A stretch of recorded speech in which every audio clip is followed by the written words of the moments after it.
About to smash my titty with your shoulder. I'm in the titty smasher. What up, YouTube? I am your host, Mediocre Tutorials and Reviews, back in here with yet one more video, joined today by a very special returning guest. Hello, Naya. What up, though? Shout out to all my real Detroit players. Listen, get in here, you little D-towner, okay? Sit in the goddamn, there you go. There you go, you put your titties all in the camera, they all know you. Gosh! They're covered. All right, relax. I don't think anybody's gonna complain about that, so. Good point. All right, listen, we got a video today. This was actually suggested to go over, I think like a couple of months ago I was actually suggested this video. I just haven't gotten around to it. I got a ton of things in the backlog. I'm working on it.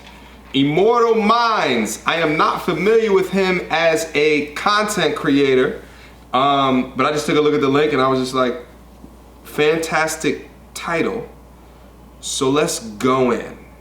And just real quick for context, so what Immortal Mindz is going to be going over is a relatively recent interview that Nick Cannon did where he said he is not getting remarried again. So you know, right, like he was married to Mariah Carey for a couple of years. Yep. I think he got a big Mariah tat on his back or what have you. Like he was full steam ahead. So let's hear Immortal Mindz break down his summary of Nick Cannon's comments, and then we're going to come back and we'll give you guys a reaction to it.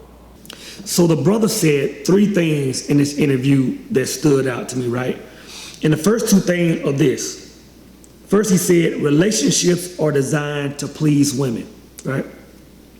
And second, he says, I don't want to be responsible for anybody else's happiness. So when you think about it, right? When the brother says relationships are designed to please women, when you think about it, you know, from the moment a man meets a woman, you know, they go through this quote unquote courting stage, right, where you're taking her out to dinners and movies and concerts. It's the majority about the women. You know, once a man says, you know what, I want this woman to be in my life forever. Now this man has to go spend, you know, 4.5 months salary on a ring. He has to propose. He has to have this big event, sponsor this wedding, this honeymoon. It's still about the woman, right? And then when you look at a man, you know, trying to have a family, you know, and get the home and have his wife in a nice car and all this stuff, even at this point, it's still about the woman. You know what I'm saying? And it kind of rolls over into what he says when the brother says, I don't want to be responsible for anybody else's happiness. So just real quick, so he's about to go into the second point about being responsible for someone else's happiness. He was touching on that a relationship is all for the woman. I want to get your initial reaction to that. So I disagree with that. Tell me. I think a man chooses to be in a relationship. So he chooses to enter into that relationship. He chooses to propose.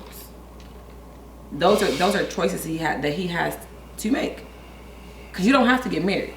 You can stay single out here, dating multiple women, or dating one woman, but not being married. That's an option. Facts. So when he chooses to do these things, he may choose to do it because he's like, this is the woman that I love. I want to spend my life with her. I am going to propose. All of these are choices. Absolutely. Can I enter in just a bit of information in there? For sure. Just to give you my perspective. Go ahead. I think people in life make the best decisions based off of the information that is presented to them. Mm-hmm. Now, the information that's presented to us from very young is an idea that a man is not complete until he has a woman by his side. You know, what's the old adage of, you know, I can't get here unless my wife helped me get here, right? Like we see that from time to time. Movies, music, right? We have a bunch of images that are pushed into our mind that says we can't do it alone, and in fact, you are not complete and whole until you do it with somebody else. So, although I agree with you, there's an idea there that yes, it was my choice. But of that choice, 50% of which end in divorce, 70% of which is instigated or initiated is a better word, by the woman in the relationship. Yes, 70%. That's subjective. I was talking about for the divorces. Like, yes. Okay. Is initiated by the woman. Okay. So I think although we have great intentions going in, and I think this is probably another argument for a different video, that I actually think men love better and harder than women. Although we have better or harder? Both. Interesting. Better because it's more authentic. It's more, we love the family. This should be a whole nother video. I don't want to get into it too much. We love the entire family. We want to provide and protect and supply. It's innate in our DNA. It's a component of the testosterone that flows within my body that doesn't flow within your body. Women love for the offspring. A lot of the times, most women, some women will choose the man over the kids. That's a whole nother situation. But women do things in order to secure offspring that'll be the most healthy with all the attributes that they define as critical. But, right, like, you do things in order for that layer of protection to be able to create a household where you can give unadulterated love to those children. And they come from your bodies, right? Like, and that's okay. Like, I feel like there has to be an understanding that men love differently than women, but I still think that we love better and harder to y'all because it is for y'all, it is through y'all that we do it for. And that's why you see so many dudes that crash when they get the rug ripped from under them. When, you know, a situation occurs that they are not prepared for and they had their blinders on because they trust and believed in relationship, and they come to find a different truth out at a later date and time. Women, I'd argue, are better at handling those situations and can bounce back more readily. And a part of my argument is because they don't love as hard as men. That's a completely different conversation. I disagree with that. I think that women love equally as hard as men, but I think women tend to be more resilient than men are in situations. Like, we don't sulk as long. We don't be like, I hate all men because this man did something to me that I didn't like necessarily. Some we like, you know, shit happens, and we gonna on to the next one. We gonna make, not necessarily on to the next one, but she may do some self healing. Like, okay, where did I go wrong in the situation? Like, what could I have done to make this better? And not every woman is this way, but some people are introspective. Some men are introspective as well. We're like, you know, what could I have done to make the situation go better? Because at the end of the day, both people are at fault in some capacity when something doesn't work out. I don't think it's one-sided in terms of she's the reason why we're not married or he's the reason we're not married. They're both people were lacking in some capacity, and that caused the situation to end the way that it did. But so I think the idea, like, it's in your DNA to be maybe a provider, but I think it's also like there has to be balance. Like, yeah, I love my kids. They are, you know, something that came out of me. They are a part of me. But I feel like there has to be balance in terms of making sure that my husband still feels loved and appreciated and taken care of. And my kids also feel that. I feel like you have to be able to be a wife and a mother. Like, you can't, like, because I feel like if you're delegating all your interest to the kids, then he's not feeling like he's not getting anything. You have to be able to do both. Like, there's, just because you have kids, it doesn't make you like all right, now I'm only a mother. No, you're still a wife, and you should act as such. The kids are important. You need to make sure they're taken care of, but you also need to take care of your husband, and he should be doing the same for you. It's a two-way street. It should be a two-way street. It should be a give and a flow. But we're talking about some of the more biological factors that drive us forward. But women are nurturers in general, so that nurturing doesn't just go to kids. It goes to the men in our life as well. Okay, we can argue that in a different video because that's not the. Let's argue in a different video because I feel like it's a fantastic discussion to have. But getting back to the topic of the video, the first point that he hit on was, you guys are testing my memory right now, that relationships are for women. Okay, agree, disagree? I disagree because I think that assumes that a man is not getting anything out of their relationship.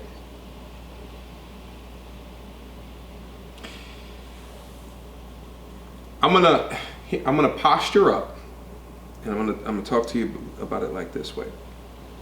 Okay. Men can be self-sufficient as men, So can without women.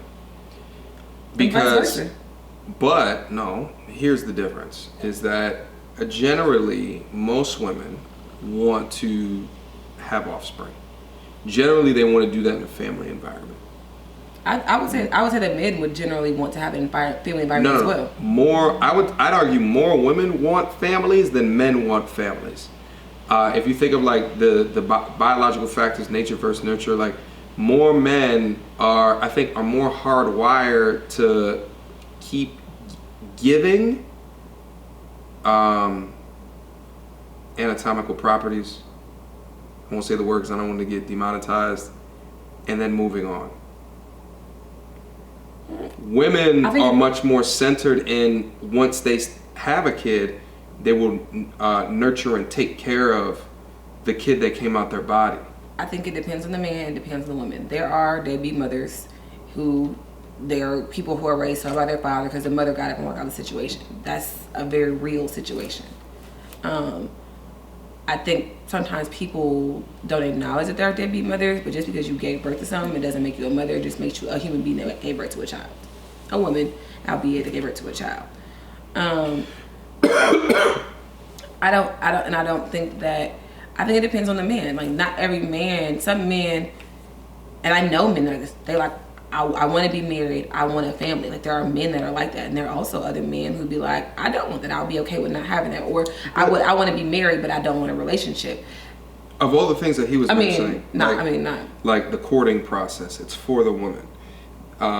Engagement, it's for the woman. The marriage, it's for the. But the wedding is for the woman. But the courting is also for you. It's like, is this woman worth my time? Should I invest in her? That's also a process that you're going through, because men process of eliminate. Every woman you court, you don't date. You be like, y'all go on a couple dates, you be like, I wasn't really feeling shorty, I'm never dating her again.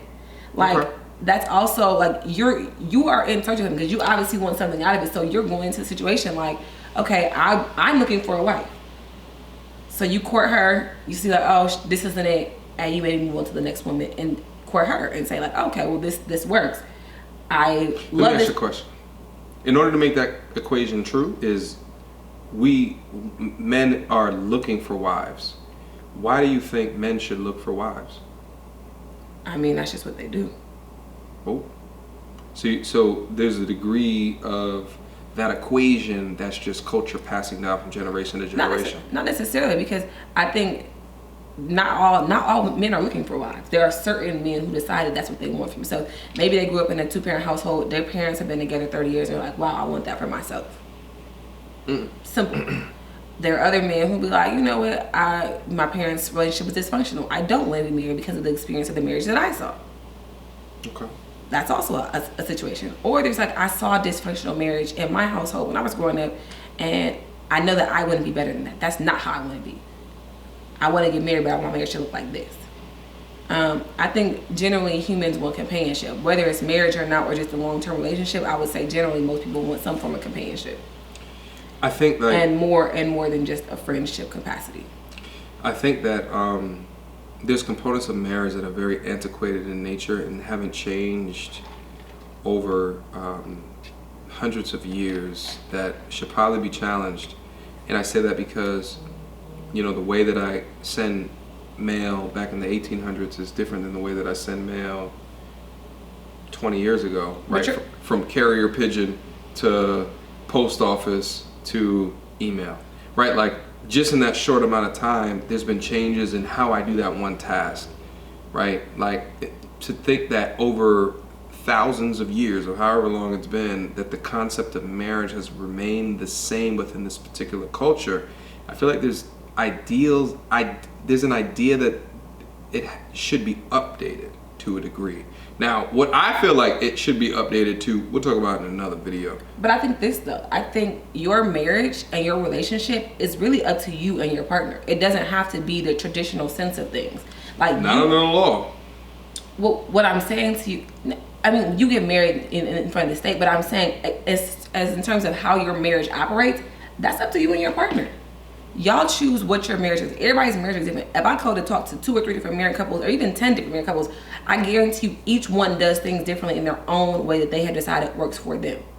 So your marriage looks however you want it to look, and that's up to you and your partner.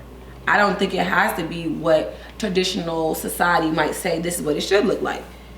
You get to choose that. Every marriage is different. And so if you go into a marriage and you're like, I don't like X, but I like this and I like that, or I want to do X and Y, and this is not necessarily the common way of doing things, but this is something that I believe in or I subscribe to, and your partner agrees, y'all are well and free to do that. There it is. All right, well, listen, we're only 3 minutes in. So he was about to get into Nick saying that he doesn't want to please. He doesn't want to feel responsible for someone else's happiness. Oh, he doesn't want to feel responsible. Nice, good job, girl. All right, let's get back in. Or really their happiness or their well-being. You know what I'm saying? And you have to think of it like this, right? You know, I think back to my youth, back when I was growing up. The men in that day were different. The men from way back were different because the mindset of a man back then, and I'm talking, you know, from the 70s and earlier, you know, men had the mindset of sacrifice. You know, a man was looked at as being noble when he went without, when he drove an old work truck just to make sure everybody else in the family was shining, and the wife drove the new foreign, and they had the big house with the picket fence, 2.5 kids, pet, the whole nine. A man was looked high upon when he went without. But you have to look at things are changing, right? Because, you know, and I can even look at my experience personally. I remember the whole time growing up in my life, my dad always talked about buying a Corvette. I always remember that, you know, from when I was a little boy. I'm getting a Corvette. I want a Corvette. And even though he made more than enough money to get one if he wanted, he never got one because in his mind, priority was always the happiness of my mom, you know, and my mom reciprocated, so I'm not saying nothing like that, but his mindset was that of sacrifice, you know what I'm saying? And I guess what Nick Cannon is saying is who signed us up for that? Like why is that?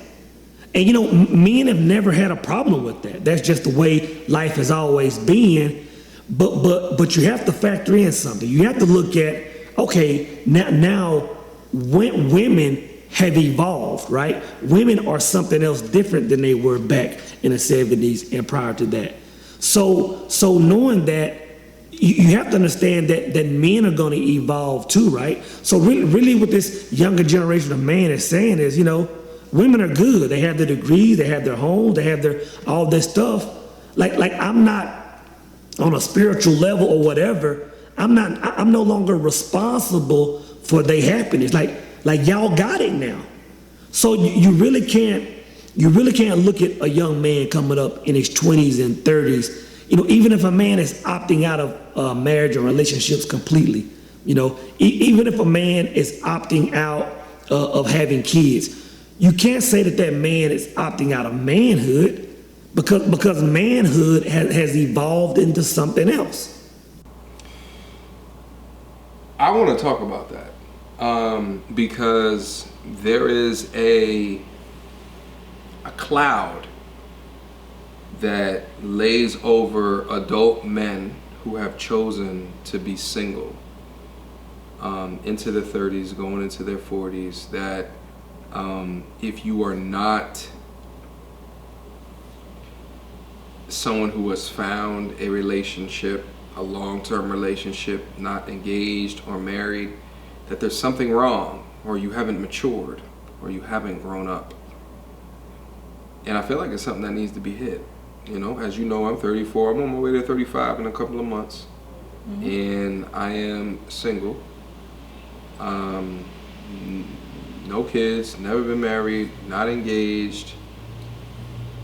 I'd argue that I'm very mature, very reflective. I understand myself a lot. I'd be a good leader if I needed to be, right?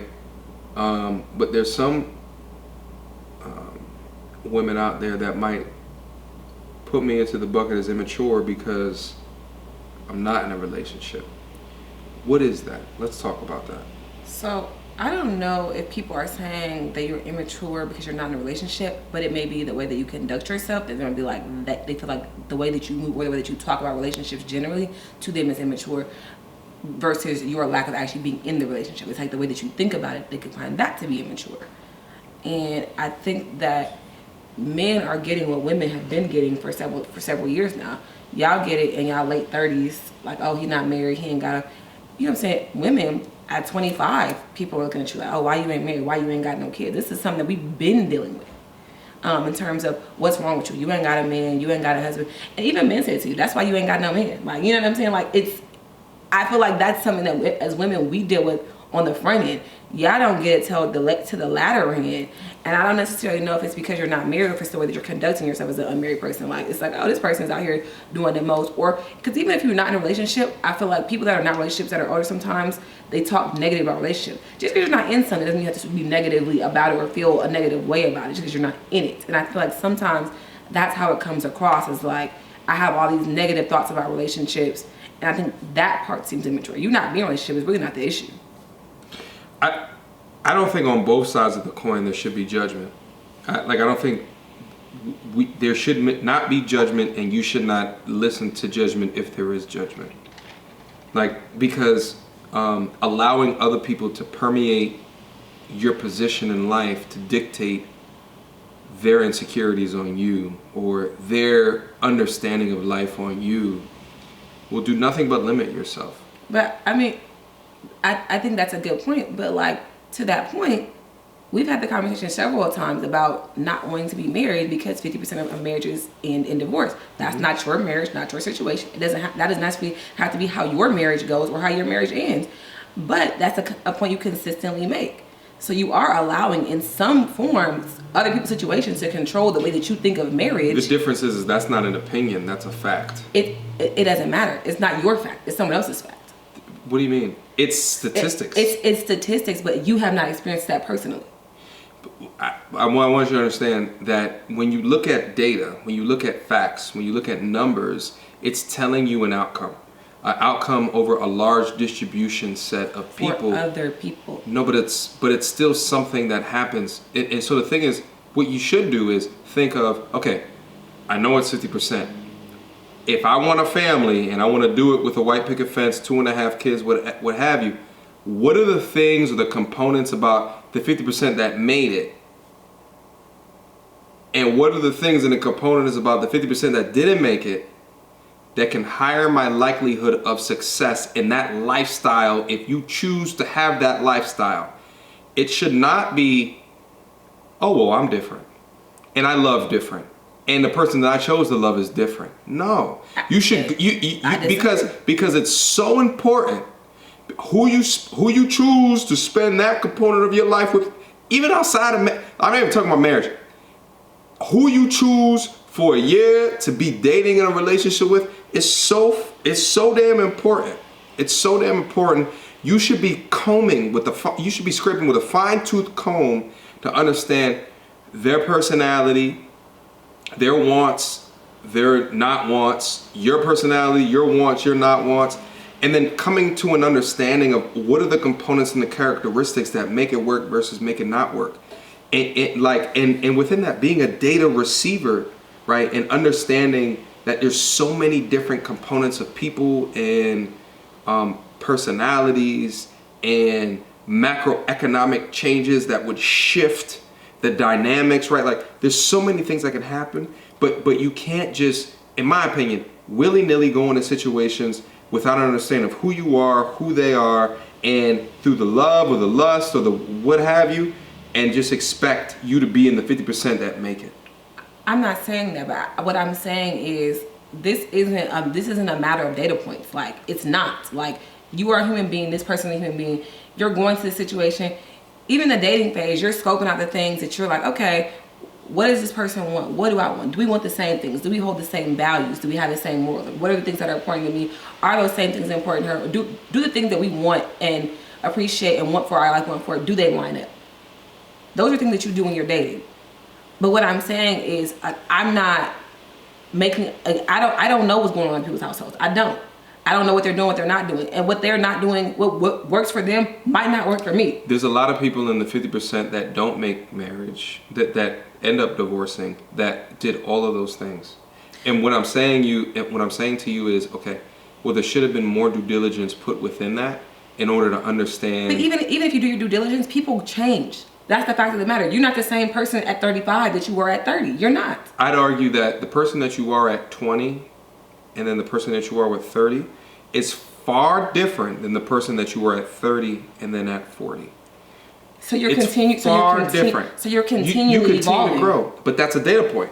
You have to understand over a period. That's why when I see people get married after 6 months, I'm like, you don't even know. You have no idea, not only probably who actually that person is, but how they change over time. People make it work. How they respond.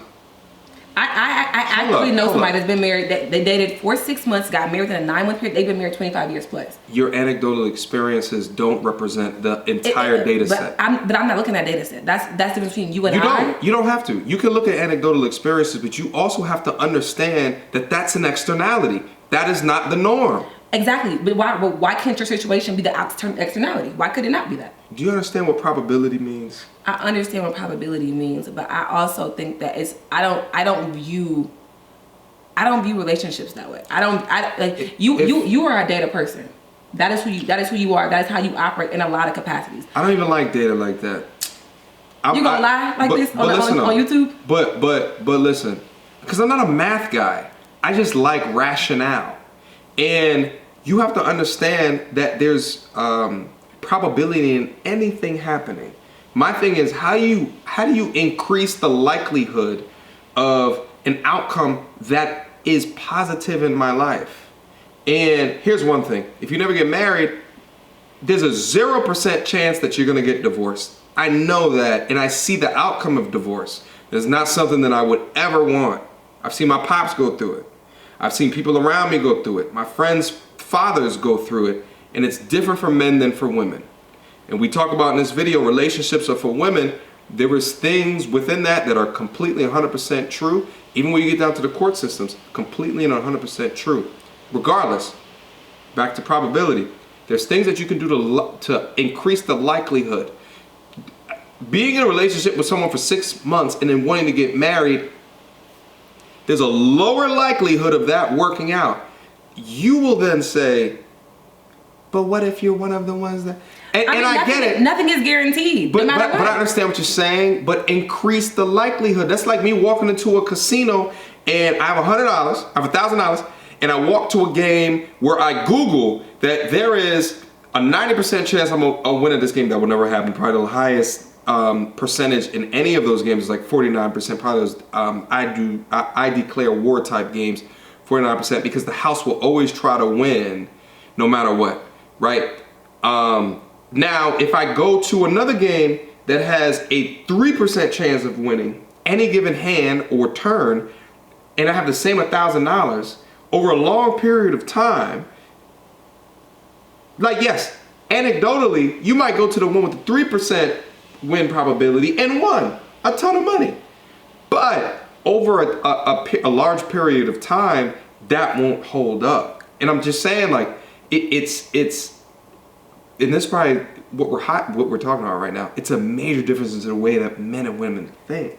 I mean, it's a major difference. But it's not about the difference in the way you think. I think that no matter what, the shit is not guaranteed. Even if you go into a situation where, you know what I'm saying, we're 75% compatible. This woman seems like the perfect woman for you. And then y'all get 2 years down the road, 3 years down the road, and this is not the woman for you. And you did everything. You did everything that you were supposed to do in terms of figuring out that she was a compatible, perfect partner for you, and she's still not it. So it doesn't matter. Nothing's guaranteed. Exactly. Except for if I made more money and we had kids, and then we get divorced, and I get taken to the cleaners. And the kids used as leverage. If it's a horrible divorce, if it's a bad divorce, which usually you're getting divorced, there's going to be some degree of horribleness within it. It doesn't have to. So it's like, why are dudes putting all of that at risk? But the woman, if they understand what's on the other side. But it's not like that. He's not always the one putting at risk. What if she's the breadwinner? She's putting shit at risk. There are women who are the breadwinners in their home. You are operating on the assumption that the man is the one that's the breadwinner. Women are making more and more money, and they could be the breadwinner. Well, here's the thing. So Well, here's the thing. A dude who's extremely impressive is not gonna choose. Generally, like if you look on a scale of money, it's correlated to age, right? Generally, the older that you are, the more money that you're making. Generally, I'm not saying in every situation. You're gonna find some anecdotal experiences that won't work. And I'm gonna say to you, generally, it's kind of correlated, okay? Men are not going for older women, generally. They're going for younger women. Most likely, the younger women are not gonna make more money than them at their current age. Am I tripping or not? I mean, I think like I said, I think you're operating on a system of factors that's like the factors are all variables. So like it's not. She could be, you know what I'm saying? She could have started her own tech startup at 25 and could have had an IPO. There's a bunch of externalities. But what I'm saying is the majority. But even then, I think that's maybe I will agree that it's the majority because we also have the gender wage pay gap. So generally, men tend to make more than women. Period. There's no gap. There's a gap, but that's neither here nor there. It's not here nor there because it doesn't exist.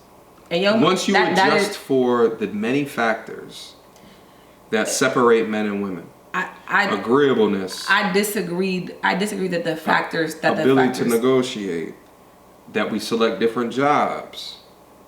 I disagree because there's maternity leave. I disagree. There's paid paternity leave as well. It's not the same. You getting a time off work or you not? But it's not the same amount of time. Yeah, because you was not laying up in the bed giving birth to a baby. So do you need the same amount of time? I carried the baby for 9 months. It came out of my vagina. I had a C-section that was cut open. So I'm not saying that your role was not important, but I'm just saying in that situation, I might need to do some healing that healing, but you gotta understand what you just asked is the gender pay gap. So, that healing has to do with the amount of time that you're out of work, which is then going to determine how your resume looks. Well, in any case, let's say there's women who go back to work after 2 weeks, 3 weeks. They're like, I gotta get back to work. Got you. Yeah, they're adjusted for in the calculations. But in any case, as a single mother, we've had this conversation before, I need all my ducats, no matter what. Because I ain't got no provider. Except for me. The inability to understand that there might be factors that are inputted into those pay gap numbers is short-sighted. I did not say that there are not factors that have been considered. I just said I don't know if those factors. I don't know if I'm convinced by those factors as the reason why. Have you investigated them? I haven't, so I can't really even get that deep into it. This is not the title of the video. We're gonna do that outside of this video because I feel like I know you have an appreciation for research data. Mm-hmm. I'll show you those outside of here, and then we'll we'll continue having this conversation. Just get back in just real quick second. You know what I'm saying? There's nothing wrong for men to look at life now and say, you know what? I want to put my own priorities first. Like I want to see what I can achieve in life. I want to win. I want to have things. I want to drive nice cars too. I want to see the world too. There's nothing wrong with that. And when you think about it, you know, I talked to several women, and what I'm starting to see is that this same trend is not just with men, it's with women too. Because I talk to a lot of women, and they'll say, you know what? I have this guy in my life. I love him. I don't want to be with nobody else, but I need my space. Like I don't want to be married to him. I don't want that obligation. I don't want to live with this guy, but I love him. This is just what relationships are coming to. You know, marriage is still coming now. People are coming together and loving each other and matrimony, the whole whatever. But in the next 10, 20 years, in the next 30 years, marriage is going to be a thing of the past. Marriage is going to be something that people talk about, you know, like what we used to do. All right. I'm not going to play any more of the video. Shout out to you, Immortal Mindz. You know what I'm saying? Yeah. That was He was speaking a lot of facts from my perspective. One of the last things that he concluded on is that like marriage won't be a thing in the next couple of years. How do you feel about that? I disagree. I think people are still going to get married. People are still getting married. I think that he talked somewhat about all the sacrifices that men make, but he didn't highlight on the fact the sacrifices that women make. Like, we make a lot of sacrifices as well. Both parties are sacrificing in the situation, and I think it's short-sighted to assume that only one party is making sacrifices in the situation.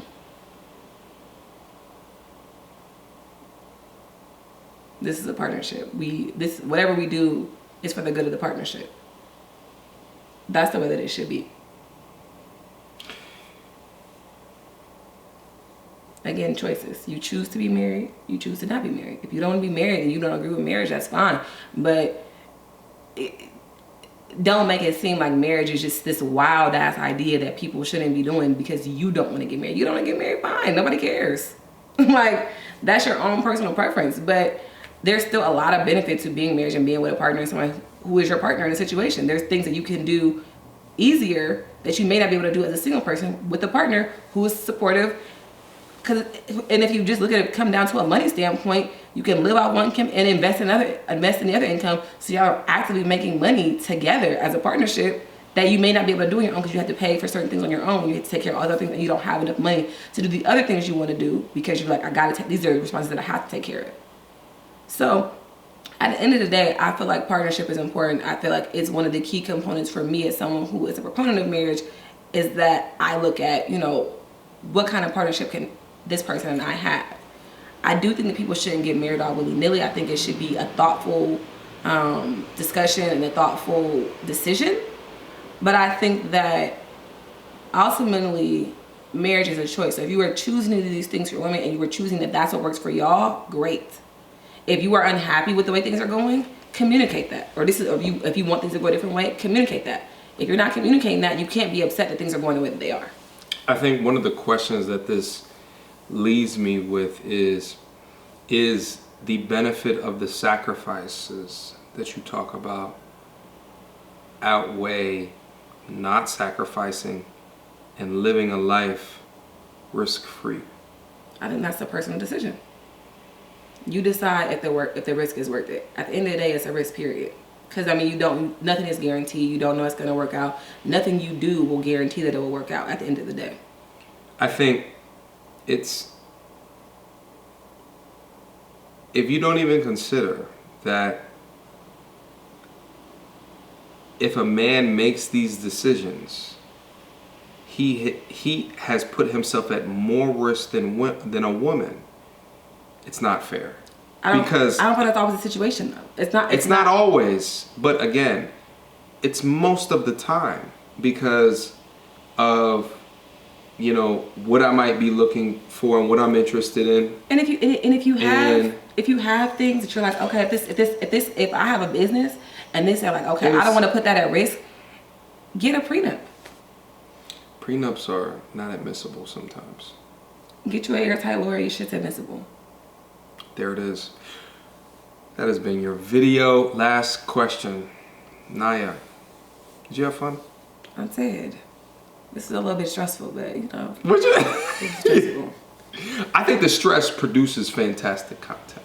Of course you do. I think it absolutely does, and I appreciate your thoughts. And the thing is that like I tell this to my subscribers is that like I'm never going to have people up here just to confirm my ideologies, right? Because I think it doesn't promote or push a discussion forward. It just makes people feel good about whatever it is that they thought before. So I think the ability to come up here and you challenge me, I challenge you, I think it actually does good in pushing a conversation forward so we can evolve on top of that. That's the reason why I do that. I would say it is a good conversation. It does make the conversation go, but I just be like, oh, child, it's ghetto in these streets. You know, but the thing is like, as you've seen, like in previous videos that we do, there's a lot of people that don't believe in the way that you do. And there's a lot of people that don't believe in the way that I do. And that's fine. And I mean, it's fine, but again, I think it more so highlights that these conversations need to happen. Because if we just go into our respective corners and not talk to each other, then there won't be a solution formed. I think that's somewhat true, but I think that in the same vein, some people are set in their ways, so it don't matter like what I say or what argument I present. You have decided that you believe what you believe. It ain't nothing I can say to change your belief. So, you know, some people, they want to have a conversation, but you a brick wall. It's hard to have a conversation sometimes with a brick wall. It's like, oh, you're not even able to think about things. Because I think that's one of the things I appreciate, you know, about having certain conversations is that acknowledging like, okay, that's a valid point. Like, even though I don't agree with, maybe that's not what I'm choosing for myself, that's a valid point. And the thing is, why I appreciate having you up is because you listen, I listen to your points, and then we can push it forward. And then we disagree. Oh wait, that was too early. Questions, comments, concerns. Thirsty? Y'all already know what to do. Mediocre tutorials and reviews at gmail.com. Naya! Appreciate you, girl. This video's been going on for an incredible. I can't believe it's like it went like that. It's crazy. Yeah, that's what happened when I get to talking that. Yeah. Hey, no, but I appreciate you wholeheartedly. For sure. Thanks for having me. We got to do more. All right. Questions, comments, concerns. Again, comment box down below. I think I said all this. We're gonna just go on from there. Anything to say before we get out of here? I don't know. Ain't nothing to say. All has been said. Oh. I thought you were going to drop some IG or something like that. Hell no. Until next time, YouTube.